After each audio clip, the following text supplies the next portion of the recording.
only way we can eradicate it. But it also means that we need a consensus amongst ourselves.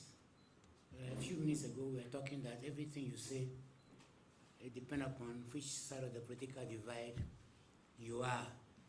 But then I want to challenge the politician to say that this issue is in the national interest, and therefore we should put our political caps aside and tackle it as a national issue. Because if we do not, all of us are the losers. Just imagine when they say someone took 6 million, whether it's true or false, I don't know, to sign a contract and put the money in his bank account, which has been found. That is on the assumption that that one has been found. There are many that has not been found and cannot even be found.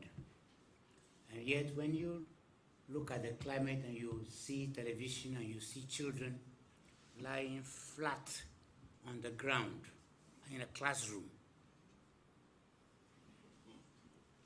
no desk, in a few years' time they will develop serious back problems which may never be cured. Some are in a maths class and they are writing on a tree, something attached to a tree. I'm not making the story, I saw it on television. And it's documentary, so therefore it is not made for any party. And just imagine how much money is needed to provide a roof over a structure that those kids can study. Or the mothers who are lying down on the floor in the hospital when they are supposed to have babies. Those babies are made, there are not even a cot to put them in, or even an incubator when they are under-delivered. Now, when you see those things, and then people are pontificating about party, then I get mad. And I say, for God's sake, put the party aside and look at the national interest. And so this is why this topic is very dear to my heart, and I accepted to chair it because my good friend, Emir, is delivering the lecture today. Now, I'm sure most of you know who Emir is. Emir studied to chair the Commission of Human Rights and Administrative Justice. So you will say that he is a guru. That is concerned, because he was the very first person to assume that role. He was there when the UN selected him in 2010 to go to 25, was it, or 4? 2004, to go to Arusha to be an judge ad litem at the International Criminal Court for Rwanda. He was there for 5 years, returned to post, retired in 2010. They still thought that he still has something in him, so they sent him back there for another 1 year again. Now he's retired, he's amongst us, and we are all enjoying him. So today, we have the privilege of having Emil Short, Justice Emil Short, to address. Oh, I forgot to let you know that Northwestern University conferred doctorate degree on him, but he doesn't go showing it off. So should I say Dr. Emil Short? It's not high. I'm glad to hear that. Thank you very much. God bless you all. Global index, and on the dropped 11 places from the 2016 ranking to place 81 out of 180 countries, and this is the lowest rank since 2012. The index shows that Ghana's performance has dropped by 3 points from its 2016 score 43 and 7 points cumulatively from the 2015 score of 47. Burkina Faso and Lesotho overtook Ghana when compared to the 2016 index. And then, although Ghana has performed better than 36 other sub-Saharan countries, including Benin, Swaziland, Zambia, and Tanzania, it performed below 11 other sub-Saharan African countries. This is the index which shows over the past 10, 11 years how Ghana has progressed. You can see that it has dipped considerably over the last few years. So we have a serious problem on our hands. Now, let's take a look also at domestic surveys. A survey conducted by NCC, which I was privileged to launch last year, revealed that overall 91.4% of respondents ranked the level of corruption in Ghana as high.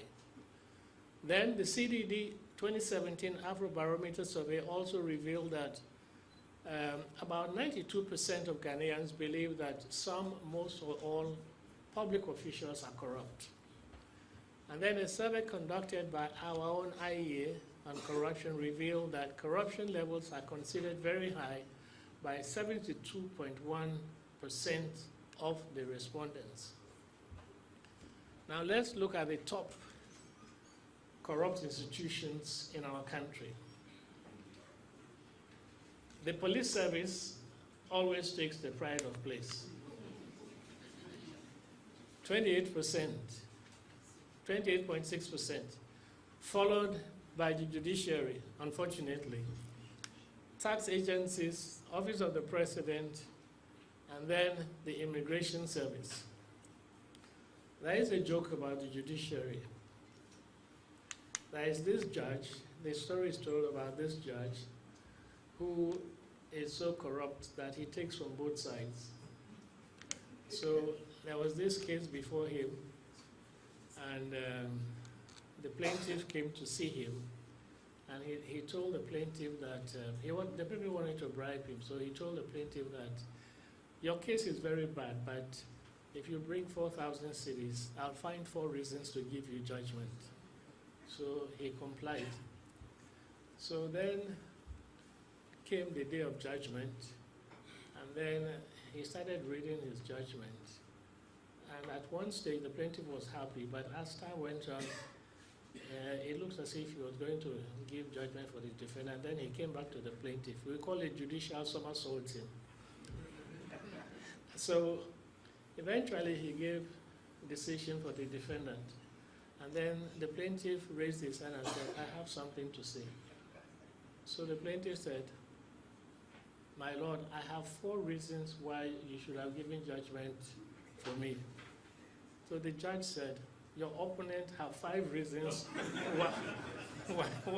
why he got judgment. Anyway, that's by the way. Ladies and gentlemen, in addition to these surveys, which paint a gloomy picture of corruption in our country, is the Auditor General's report. I'm glad the Auditor General is here. His annual report has drawn attention to widespread occurrences of misappropriation, misapplication of public funds, and all kinds of financial breaches. His report for 2016 paints a very gloomy picture of serious financial malpractices of various MDAs and MMDAs. They include overpayment by some public institutions of some contractors and suppliers to the tune of 53.1 million Ghana cedis. Now, so the point I make here is that the state of corruption in Ghana is very serious, and we should not bury our heads in the sand and believe that we are doing well. We are not doing well. And as the chairman said, it needs something very serious to tackle the problem. Now, let's look at the impact of corruption on national development. Professor Lumumba of Kenya was once asked what he thinks about how he should characterize corruption. And he said that he thinks that corruption should be classified as a crime against humanity. And this is the reason he gave. He said, the DRC has never recovered from the thieving ways of Mobutu and his acolytes. And he asked how many people did not have medicine in hospitals, including a hospital named after his own mother, that is Mobutu. And then he asked how many died, perhaps more than in the Holocaust.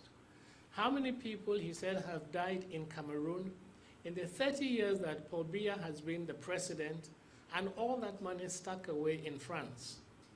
And he asked also, how many people die on our roads because of potholes?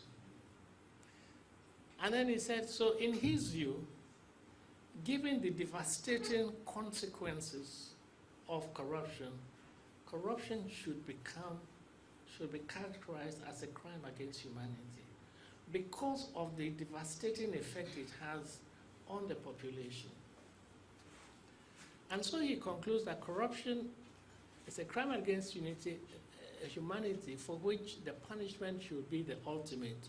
And indeed, in China, that is the attitude. If you are caught in corruption, you go to the gallows. Now, we have a program on Joy FM every Wednesday called Corruption Watch. And we recently had an event at Wisconsin University.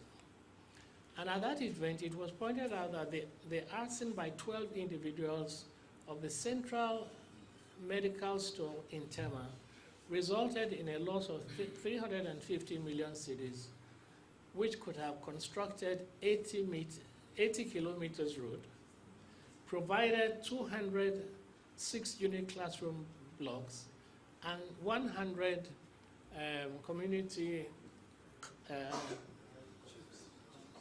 chips compounds, and 578 boreholes. The point of the idea of drawing attention to this is that, as well as what Patrice Lumumba has said, is that our advocacy on corruption should draw attention to the specific quantifiable social services and infrastructural development that governments could have undertaken and provided, but have been precluded from doing so because of state funds that have been embezzled or stolen by few corrupt individuals. This is one, and I think the most effective way of generating support and commitment by all for the fight against corruption. Now, ladies and gentlemen, we have had so many initiatives in the past to fight corruption. I don't need to go, I'm going to go through them very quickly. We had the house cleaning exercise by John Jerry Rawlings. We had public tribunals established under the NDC where draconian sentences were imposed on people implicated in corruption. President Kufuor came with the slogan, "Zero Tolerance for Corruption." To his credit, he passed quite a number of financial management laws. But none of these was able to make a serious impact on the scourge of corruption. Now, what are the reasons for failure of the previous initiatives? These have been captured in the National Anti-Corruption Plan. They include inadequate appreciation of the complex mix of factors implicated in corruption. And I think a lot of public officials have not really appreciated the complex nature of the phenomenon of corruption. Lack of public participation in the development and implementation of anti-corruption measures, lack of education among the populace about the anti-corruption measures, lack of effective and sustained coordination in the implementation of anti-corruption measures, and also the fact that most of the previous initiatives were more or less disjointed and they were ad hoc. It wasn't holistic, it wasn't comprehensive. Therefore, we came up with a national anti-corruption plan, and this plan provides a benchmark for measuring the performance of stakeholders, and it seeks to mobilize national efforts in fighting corruption. It has a time frame for activities. In fact, it's a 2015 to 2024. It is divided into 3 short-term, medium-term, and long-term activities. And this particular methodology can be traced to the Hong Kong's Independent Commission Against Corruption, which has been, this methodology has been adopted successfully by Botswana. And both these countries have recorded very high ratings in the Transparency International Corruption Index. So we have adopted this methodology, And this methodology adopts not only a long-term strategy, but a three-pronged approach in the fight against corruption, namely massive education on the cost and evil of corruption, second, prevention, and effective investigation and enforcement. Now, the plan is very exhaustive. It looks at things like, developing integrity clubs in the schools, massive education through the media, and so on, to get people to understand the nature of corruption and the devastating effect it has on the populace. Because of time, it won't be possible to go into the details of what is contained in the education dimension of corruption. But the other methodology, which is also equally important, is prevention. And the adage that prevention is better than cure is particularly relevant when you come to deal with corruption. Because there are many people who are going through the corruption net and they are not caught, and therefore you don't have the situation where they have to be prosecuted. So prevention is extremely important. And when we talk about prevention, we're talking about things like, I'll just give a few examples. A lot of our institutions have been designed and set up to facilitate and promote corruption. I have been to one institution recently. I'm not going to mention the institution. But when you see the number of people who are applying for a particular permit and the process that they have to go through and the complicated or complex web of people involved, they are compelled to pay bribes. The system has been designed in such a way that unless you pay a bribe, there's no way that you get whatever you want. And so one of the strategies in fighting corruption is to examine the procedures and the loopholes in these institutions and to try and close these loopholes. A good example recently the present government adopted was the paperless, clearance system in the ports, where computerization was used to remove the person-to-person contact of the majority of the people involved in the system. And you will notice that a lot of revenue was generated within a very short time. But of course, a lot of the people kicked against it because it was depriving them of funds which they were getting previously. Now, this is something that has to be replicated in a lot of other institutions where you apply for permits, licenses, and so on. But it is something that you need the political will to be able to implement, because the people who are benefiting from it will kick against it. And so, apart from redesigning our institutions to make them less prone to prosecution, there are other prevention strategies, and that is anti-corruption legislation, which is very important in ensuring prevention, like the Freedom of Information Bill, which has been languishing in Parliament for about 2 decades, the Conduct of Public Officers Bill, which deals with conflict of interest, gifts, and assets declaration, and also Code of Conduct and sanctions also being imposed for violation of such codes of conduct. These are some of the prevention interventions that can be adopted. And if we focus on these prevention interventions, we'll be preventing a lot of the corruption that takes place, and we'll not have to go to the third component, which is effective investigation and prosecution. Investigation, prosecution, and enforcement. This is also extremely important because it also serves as a deterrent. If there is impunity, if there is no prosecution and people are not name shamed and jailed, then corruption will continue unabated. So we have this NACAB, the National Anti-Corruption Plan, but and the question I ask is whether it is the solution to our fight against corruption.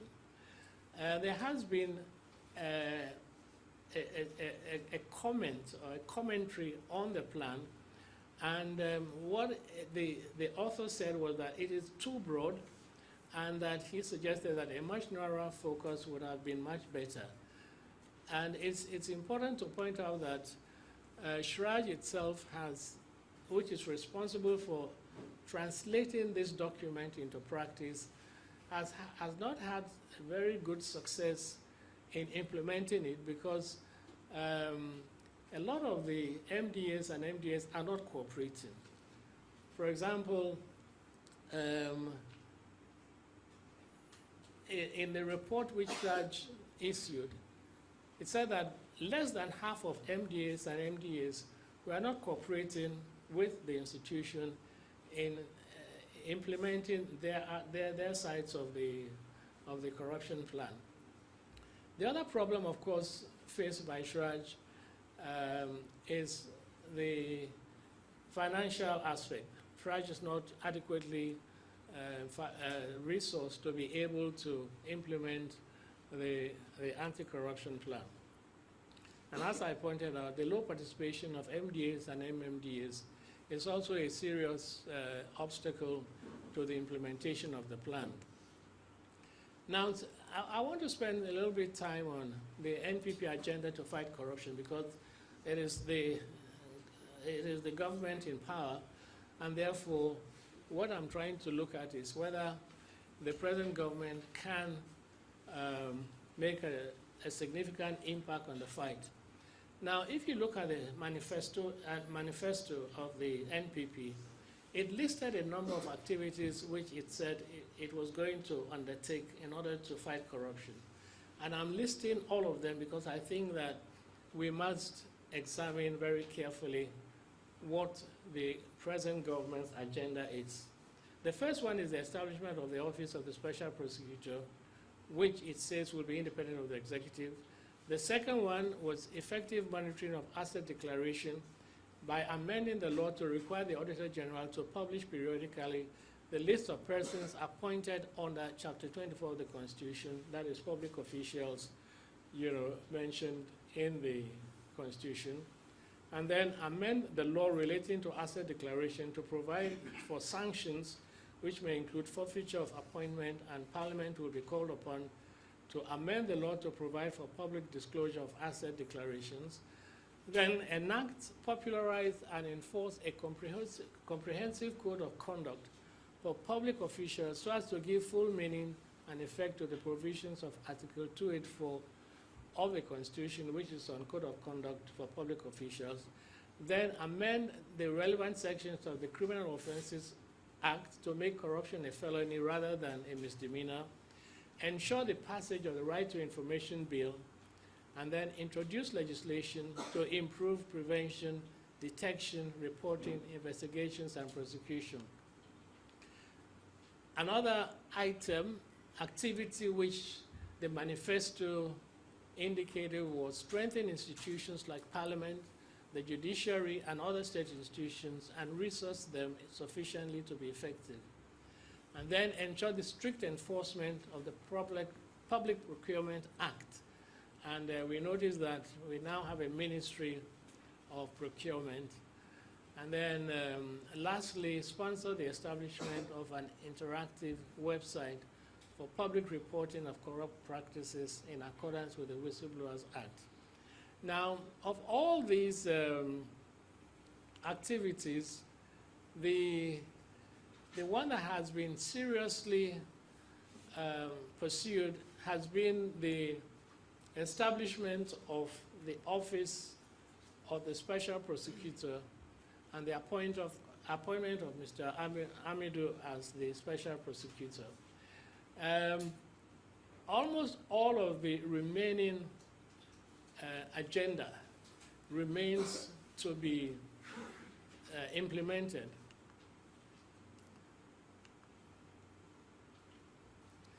Now, because of the fact that the only agenda that has been successfully prosecuted is the appointment of a special prosecutor, I would like to look at some of the challenges which lie ahead.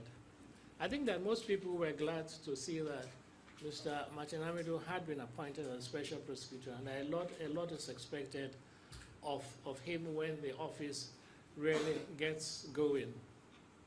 But there are a few challenges which lie ahead, which I'd like to draw attention to. One, he will need like-minded, competent staff, investigators, and lawyers to implement his mandate effectively, apart from needing adequate resources to function effectively. And then the question is, and many have wondered, whether he can act independently in the selection of cases that he chooses to investigate and prosecute, whether there would be behind-the-scenes influence and control about how he performs his functions, especially at this time when corruption is politicized so much. And then the other issue which might come up is whether the AG or the president, whether the AG would exercise her power of nolle prosequi, in other words, to enter,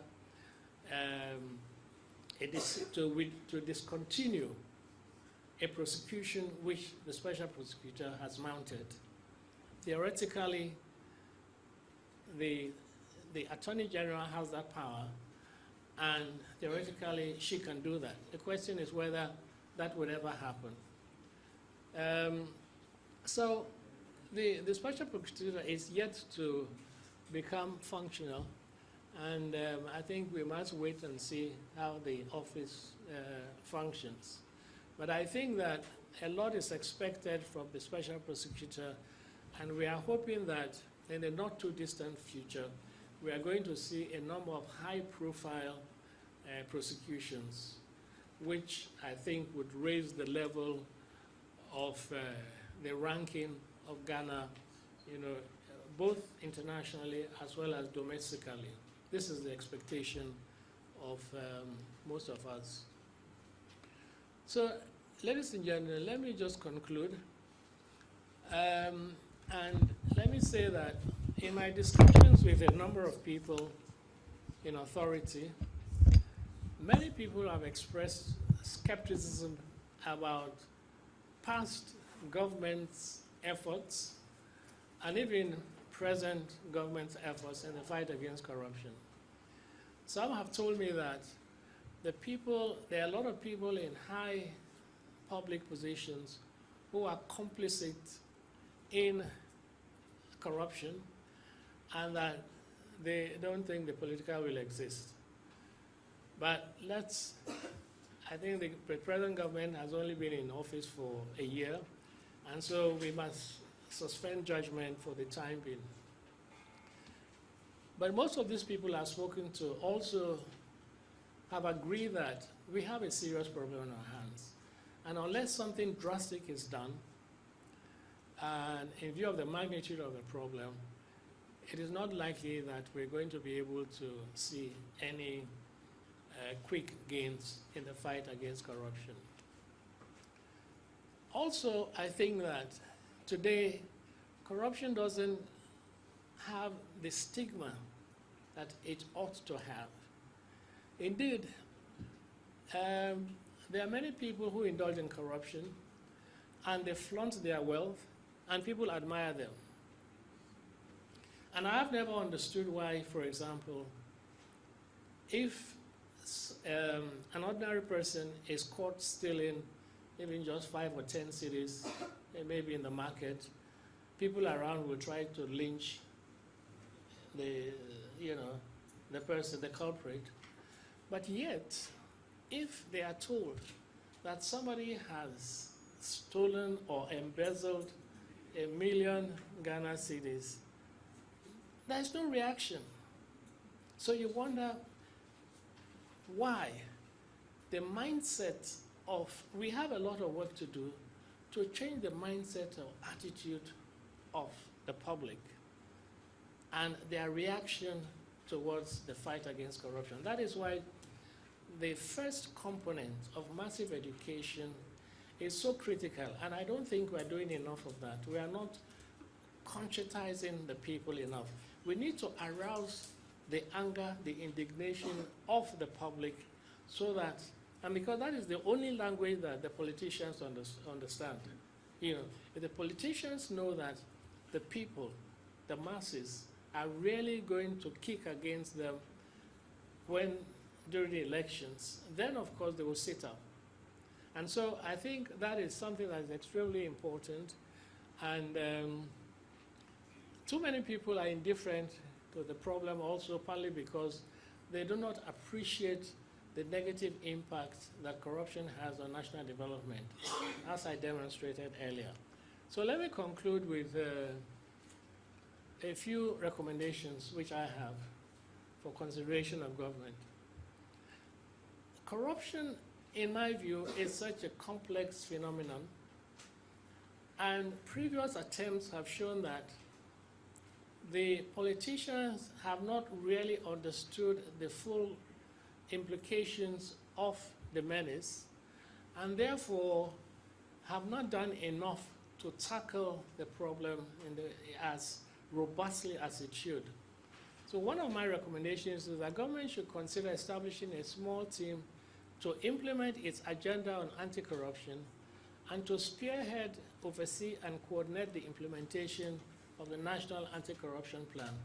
Government has an economic team, and I think it should have a governance team with special focus on corruption.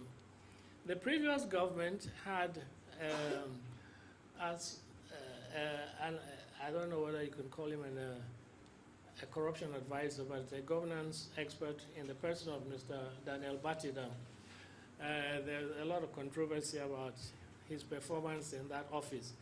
But I think that it is important that government has developed a team that would be sort of advise the president and advise the government and take the mantle and spearhead the implementation of the National Anti-Corruption Plan, especially because of the Shraj report that many of the MDAs and MMDAs are not cooperating in the implementation of the plan. So you need that kind of executive leverage to be able to effectively implement the plan. And this is the reason for this recommendation which I'm making to government.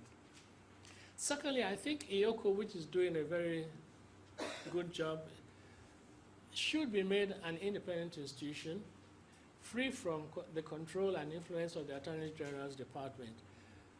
IEOCO cannot prosecute unless with the consent of the Attorney General. And there have been allegations that the institution has been politicized. So I think that the act should be amended, and one of the amendments should be to make it an independent institution. I also think that the government should revive the constitutional review process in order to, among other things, amend Article 88 of the Constitution to provide for the appointment of an independent Attorney General who would replace the special prosecutor and will be totally independent, you know, and embedded in the Constitution. But the appointment of the independent Attorney General should be a process that is not only transparent but inclusive. And here let me just make a brief commentary about the presidential appointment process. Some of our institutions are weak because the appointment process is not inclusive enough. It is politicized. People are appointed to heads of institutions, not necessarily on the basis of merit, but on the basis of political patronage. And invariably, or sometimes, you find that people are appointed to situations where they are not capable of handling the sort of responsibilities that go with those positions. So it is important that we look at the appointment process if we are going to have strong institutions. For example, getting civil society involved in the appointment of heads of institutions, the independent oversight institutions like SHRAJ, Electoral Commission, the Auditor General, and so on. So that at least you can get civil society participation, and in some of these positions, there might be the need to advertise the positions and to get people to apply, and you have a committee that would interview the applicants and draw up a short list which will then be given to the president, and the president can choose, you know, one or two or three of the persons who have been shortlisted to form the composition of the institution. This is the practice that exists in even some, you know, leading African nations like Kenya. The present system of the president appointing with a consultation, in consultation with the Council of State, which is heavily executive driven. All apologies to our chair. It's not, in my view, it's not transparent enough. And it doesn't ensure, in a lot of cases, that we have the best people in society to head some of these critical institutions. So I think that it will be in the interest of government, if we want strong institutions, to have a very serious look at the appointment process of heads of the various institutions, especially the oversight institutions. And then I think that Parliament should, as a matter of urgency, pass the Right to Information Bill and the Conduct of Public Officers Bill. The Public Officers Bill deals with conflict of interest, it deals with gifts, and also asset declaration. Parliament has sort of developed cold feet when it comes to passing anti-corruption legislation for reasons which I can't understand. And this applies to both administrations, NPP and NDC. The Freedom of Information Bill has been there for almost 2 decades. The Conduct of Public Officers Bill was discussed and it was shelved in 2013, and it has been there, and there seems to be no enthusiasm to pass it. And I think these are important anti-corruption legislation which, if passed, will really help in the fight against corruption. Also, I think there should be strict accountability of persons implicated in acts of corruption. I think one of the biggest problems we have is the lack of accountability. We see or hear of so many accounts of corruption in the media, but we do not see the same amount of prosecution, you know, in respect of these cases. So that kind of lack of accountability is promoting impunity. And we really have to pursue the prosecution aspect of corruption in order to be able to serve as a deterrent. The rule of law has to be enforced, and selective justice has to be avoided. And I would like to draw attention to this recent case, the Jida case. Most of you are familiar with it, in which Abuga Pele and Mr. Nassit, the people who investigated this matter and brought it to the fore was Manasseh. And I heard him on perception in our society that certain people are beyond prosecution and imprisonment. So we should have a situation where nobody is above the law, and that is the essence of the rule of law. When we look at countries like Israel, I know it's not an African country, Netanyahu has been investigated on grounds of corruption. The president of South Korea, her immunity was withdrawn, and she's facing corruption trial. In Brazil, similar. You know, so why can't we have a situation where the rule of law is applied to all persons? unless we are willing, we have the desire and the willingness to apply the law irrespective of the person's political, social, economic status, then our fight against corruption is not going to yield much fruits. The last recommendation I want to make is the funding of political parties. One of the major sources of corruption in our country is the practice of political parties who campaign and then win office, try to recoup their campaign expenses by all manner of corrupt activities, giving out lucrative contracts to party loyalists and nepotism and all other forms of corrupt activities. I have heard a lot of the politicians say, well, that is the only way we could recoup our financial expenditures.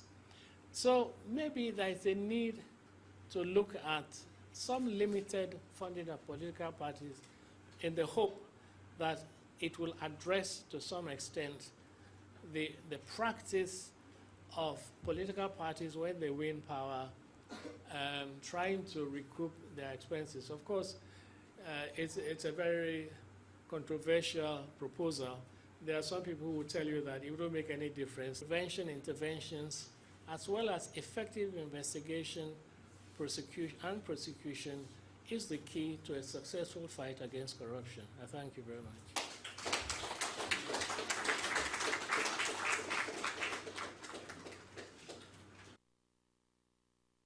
Analysis that we've so far the corruption in this country has been scratching where there is a paralysis of analysis as regards corruption in this country. Mention some of these, but not in relation to corruption.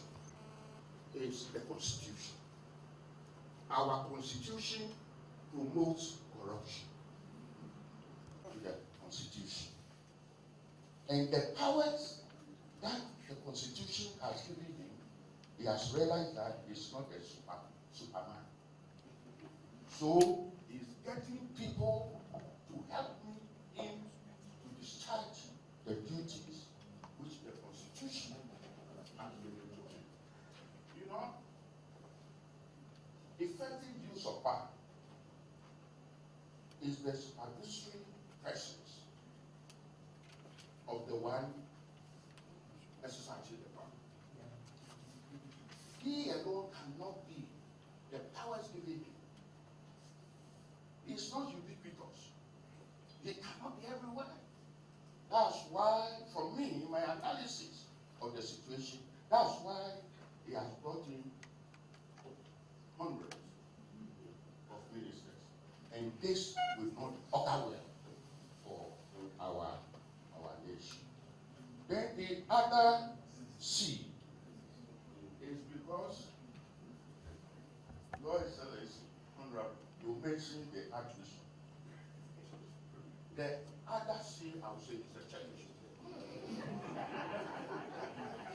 Ghana is predominantly is the church. And unless we start fighting corruption from these three C's, that these are the good horses, else we will be scratching where it is not needed. Thank you very much. Okay? And it's minimal. It is minimal and the amount is symbolic. But when we are talking about corruption, we are talking about things that are done on the quiet, secretly. And they are, I mean, we are in Ghana here. Somebody finishes university, but some of them they don't even finish. They are given ministerial appointments. You know, they have no idea about Governance. You know, so that is an area we must we must look at. it's not a question of giving documents to them, but we must have some kind of orientation for all public officials. I think that will go a long way in helping to prepare people to take up office. Provision for all of these interventions. The schools, giving strides developing anti-corruption materials to help the schools to inculcate in them, the spirit of honesty, integrity, professionalism, and so on. It's all there. The question is how it can be implemented, how Shraj can be empowered to discharge this function of developing, anti-corruption materials for the various institutions and schools and so on. In fact, Shraj over the years has been developing integrity clubs in certain cycle institutions and so on. There is a lot that is in the anti-corruption plan. And so, sorry, if we are able to implement the plan, we would be able to address a lot of the issues that have been raised here. Now, the special prosecutor should go ahead and prosecute everybody, whether the person belongs to his party or not. So the question is, we have to wait and see how the prosecutor functions. But I think that the leadership, at least President Akufo-Addo, has really declared that he is not going to shield anybody, whether that person belongs to. Push the institutions that can inculcate to us the values of integrity, the values of respect for the fact that the resources of the nation belong to the nation and the people, not meant for someone to put into his pocket or to look after his family. And then you talk about leadership. Again, I say we misunderstand the concept of leadership because we are just assuming that he's a president. The president didn't do this. I say you are wrong. The president is only one person. Leadership has layers. Different layers of leadership. Each of us are leader in our own right, either in my office, in the institutions where you work, in your home, in your family, in your church. All of us are leaders. And if all of us will agree as a people, as a nation, to appreciate that this corruption has become, as I said, and is killing our nation, and that we need a drastic surgery, then together we will all be surgeons. And we will ensure that within the shortest possible time, this nation can stand on its feet and its resources used for the benefit of the people and not for a handful of people. Thank you very much, and God bless all of you.